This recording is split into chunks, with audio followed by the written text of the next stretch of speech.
बच्चों, in this video number 3 I am going to cover the topic primary market. Primary market को हम एक new issue market बोलते हैं। ये न्यू इशू से रिलेटेड है। पहले मैं इसको समझाऊंगा। आप अपना माइंड अकाउंटेंसी के चैप्टर नंबर 7 पे लेके जाइए, जहां आप इशू ऑफ शेयर्स पढ़ रहे हैं। इशू ऑफ शेयर्स का मतलब होता है आपने इतने शेयर इशू करे और पब्लिक ने आपको इतना पैसा दिया।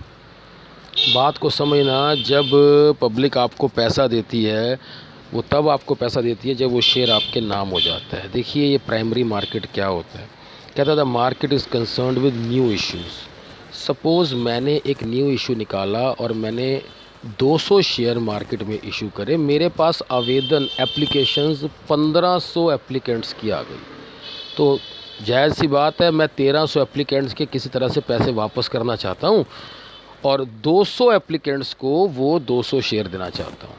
जब तक वो 200 एप्लीकेंट्स को मैं चूज़ करके उनके नाम शेयर नहीं कर देता, उनके नाम वो प्लॉट नहीं कर देता और 1300 को रिजेक्ट करके मैं उनके पैसे वापस नहीं कर देता, ये सारा प्रोसीजर प्राइमरी मार्केट के अंडर होता है। प्राइमरी मार्केट में शेयर सबसे पहले किसी के नाम चढ़ाया जाता है।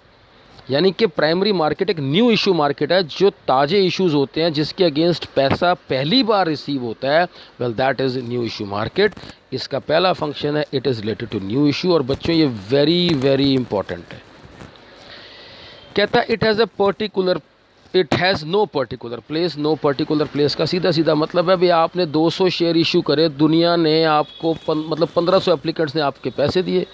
पता नहीं कोई कहीं से दे रहा है, कोई कहीं से दे रहा है, कोई लंदन से दे रहा है, कोई अमेरिका से दे रहा है, कोई बेंगलोर से दे रहा है, कोई केरल से दे रहा है। आप चाहे दिल्ली के रहने वाले हो, अभी तो आपने चूज़ करना है ना कि आपने किन 200 शेयर होल्डर के वो शेयर नाम करना है। वो चूज़ करने का प्रोसीजर प्राइमरी मार्केट के अंदर होता है। आपके पास पैसा पहली बार आया है, यानी कि कोई पर्टिकुलर प्लेस से नहीं आता है। फिर उसके बाद यहाँ कहता है it has various methods of floating capital. ये भी बताते हैं आपको। पहले ना आप इसका फोर्थ फंक्शन देखिए, it comes after secondary market.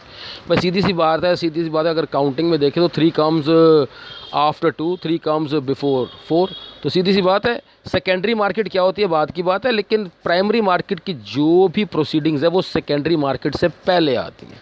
Well that is comes before secondary market. कल को जब हम सेकेंडरी मार्केट पढ़ेंगे ये कहेगा it comes after primary market. Well that is before and after of the counting part. ये देखिएगा बेटे, हम पढ़ क्या रहे हैं, हम पढ़ रहे हैं it has various methods of floating capital. हम ये पढ़ रहे हैं, यानी कि पैसे के पहली बार आने के ये कुछ तरीके हैं।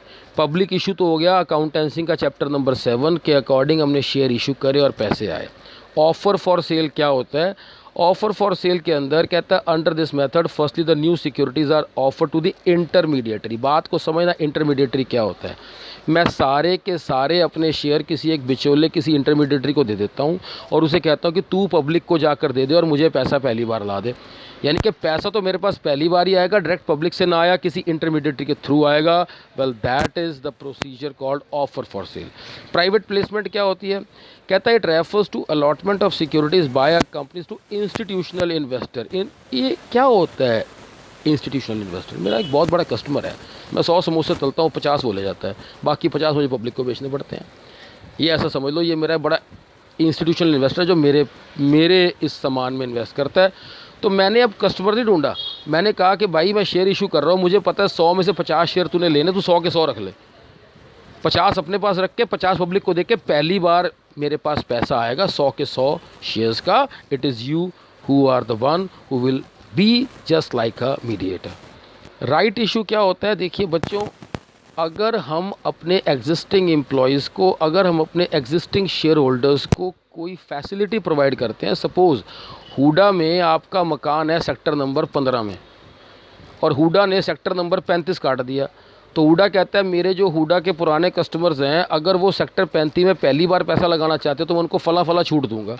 यानी कि राइट इश्यूज़ के अंडर क्या होता है, these methods is used by those companies who have already issued their share. तुमने शेयर ऑलरेडी इशू कर रखे हैं, तुम्हारे पास ऑलरेडी शेयर होल्डर हैं, तुम अब एक नए शेयर इशू कर रहे हो। अगर पैसा तुम्हें पुराने शेयर होल्डर ही देंगे पर देंगे तो पहली बार उनको कुछ फैसिलिटी जो दी जाती है वो राइट इशू के अंडर दी जाती है। Very importance is electronic initial public offer. इसको आईपीओ कहते हैं बेटे। प्राइमरी मार्केट को इनिशियल जो पहली बार पब्लिक को ऑफर की जाती है और पैसा पहली बार आता है। Under this method companies issues this securities with electronic medium. That is internet के थ्रू अगर आप किसी पैसे की डीलिंग करते हैं, well that is EIPO, electronic IPO। पैसा पहली बार ही आएगा थ्रू सम इलेक्ट्रॉनिक पोर्टल आएगा। Last question for today is question number 5, secondary market. Secondary market क्या होता है? एक तरह का ये शॉर्टकट है चैप्टर 10.2 का, सुन लेना ध्यान से। कहता है सेकेंडरी मार्केट क्या होती है? It refers to those market where existing securities are brought and sold. आपने हुडा में प्लॉट के लिए आवेदन किया है, रिलायंस में शेयर के लिए आवेदन किया है। जब तक प्लॉट आपके नाम नहीं चढ़ता या शेयर आपके नाम नहीं चढ़ता, तब तक प्राइमरी मार्केट एग्जिस्टेंस में रहती है। जैसे ही प्लॉट या शेयर आपके नाम चढ़ता है, प्रॉपर्टी डीलर रिएक्शन में आ जाता है। वो कहता है आओ, जो शेयर आपके नाम चढ़ चुका है उसको कहते हैं एग्जिस्टिंग सिक्योरिटी, ये अब आपके नाम है। एग्जिस्टिंग सिक्योरिटी, ये मकान आपके नाम है या शेयर आपके नाम है। जो चीज़ आपके नाम है उसको रीसेल या आगे रीसेल करना, उस चीज़ को हम सेकेंडरी मार्केट में परफॉर्म करते हैं। तो सेकेंडरी मार्केट का मतलब है जब शेयर्स आपके नाम चढ़ जाता है, उस शेयर को फर्दर बायर देना। Well that is the basically relation of secondary market. Secondary market उन सिक्योरिटीज़ में डील करता है जो आपके नाम चढ़ जाती हैं। इसका मतलब सीधी सीधा ये है कि it comes after primary market. तो प्राइमरी मार्केट के बाद मतलब प्राइमरी मार्केट के शेयर आपके नाम चढ़ा, अब ये प्रॉपर्टी डीलर के खड़े हो जाते हैं हम कि आओ आपका शेयर आगे बेच दें, आपका मकान आगे बेच दें।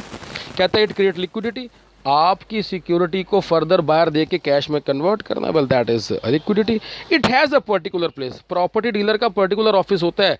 शेयर डिवेंचर्स को रीसेल परचेज करने के लिए एक proper office, proper place, proper stock exchange होती है, जो चैप्टर 10.2 में बताएंगे। इसे कहते हैं उस जगह पे आप अपनी एग्जिस्टिंग सिक्योरिटीज़ को रीसेल करवा सकते हैं। और इट इनकरेज न्यू इन्वेस्टमेंट। क्या है बच्चों, ये देखना। कहता है the rates of shares and other securities often fluctuate in the market. कभी तो आपका मकान, प्रॉपर्टी, शेयर बढ़ जाता है, कभी कम हो जाता है। Many investor enter in the market to exploit this situation, this leads to an increase in investment. इस चीज़ को देख के ना कई लोग लालच में इस मार्केट में आ जाते हैं। लालच में जब मार्केट में आते हैं तो एक तरह से डिमांड बढ़ जाती है, डिमांड बढ़ने से मतलब आपका प्राइस बढ़ जाता है, तो इससे नई इन्वेस्टमेंट्स आपकी बूस्ट हो जाती हैं। बेटे मैं ना अभी इस चैप्टर को फर्दर आपको आगे भी एक्सप्लेन करूँगा। आप ना इस कॉन्सेप्ट को बड़ा ध्यान से समझिएगा और इसको लर्न करिएगा। ये आपके 5 क्वेश्चंस हैं फॉर टुडे। सेम PDF के ऊपर ही मैं अगली बार अगले लेक्चर में आपको क्वेश्चन नंबर 6 कराऊंगा और ये डिफरेंसेस कराऊंगा, which will be part and parcel of your next lecture. So boys, this was the show for today. Goodbye. God bless.